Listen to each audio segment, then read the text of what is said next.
ভাই দুঃখের কথা আর কি বলবো। আমরা ফ্রি ফায়ার ম্যাক্স গুগল থেকে ডাউনলোড করে গেম খেলছি, এর জন্য আমাদের আইডি সাসপেন্ড করা হয়েছে। আমি টিকটকে অনেকের ভিডিও দেখছি যে অনেকেরই এরকম হয়েছে। আমার গত 6 দিন, মানে 7 দিন ছিল, 7 দিন সাসপেন্ড অবস্থায় ছিল। আমি কোনো গেমে ঢুকতে পারতেছিলাম না। তো এখন 7 দিন পরে আমি গেমে ঢুকতে পারছি, কিন্তু আমার গ্রুপ সাসপেন্ড।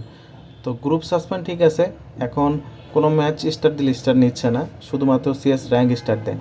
তো আমি সিএস ম্যাচে, মানে সিএস ম্যাচ স্টার্ট দিলে মানে এত পরিমাণে হ্যাকার পড়তেছে যে কি বলবো, এরা বলার কোনো ভাষা নাই।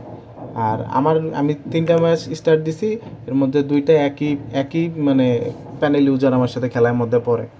আর কথা হলো যে আমরা গুগল থেকে নামায় গেম খেলছি, এর জন্য গেরিনার সমস্যা হয়েছে। আমাদের মানে গেম সাসপেন্ড করেছে, গ্রুপ সাসপেন্ড করেছে। এখন হ্যাকার যারা হ্যাক নিয়ে খেলতেছে, তাদেরকে তোমাদের চোখের মধ্যে বাঁধে না নাকি, আমি এটাই বুঝলাম না ভাই। আমি টিকটকে অনেকেরই দেখলাম যে এই অবস্থা। মানে এটার তো একটা সমাধান, পার্মানেন্ট একটা সমাধান দরকার। এখন এই যারা হ্যাক নিয়ে খেলতেছে, এদের কি তোমার চোখে বাঁধে না ভাই?